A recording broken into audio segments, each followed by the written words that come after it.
இன்றைக்கு உங்களுக்கான தேவனுடைய பணித்துளிகள். மத்தேயு 16வது அதிகாரம் 26வது வசனம். மனுஷன் உலகம் முழுவதையும் ஆதாயப்படுத்திக் கொண்டாலும் தன் ஜீவனை நஷ்டப்படுத்தினால் அவனுக்கு லாபம் என்ன? மனுஷன் தன் ஜீவனுக்கு ஈடாக என்னத்தை கொடுப்பான்? ஆமேன். பிரியமானவர்களே, நாம் வாழும் இந்த உலகில் நாம் ஒவ்வொருவருக்கும் கொடுக்கப்பட்டுள்ள அல்லது நாம் தேடி சம்பாதித்துள்ள பணம், பொருள், புகழ் இவைகள் நமக்கு ஜீவன் அல்ல. இவைகள் எல்லாம் நம்மை விட்டு ஒரு நாள் கடந்து போகக்கூடியது.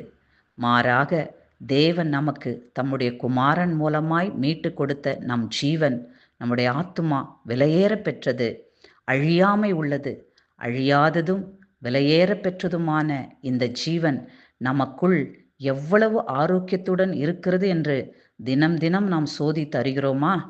பிரியமானவர்களே, நம்முடைய உள்ளான ஆத்துமாவை சீர்படுத்துவதற்கு தான் தேவன் தம்முடைய ஜீவ வார்த்தையை கொடுத்துள்ளார்.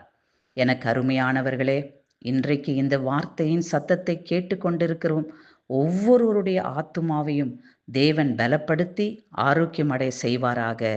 ஆமேன். God bless you all.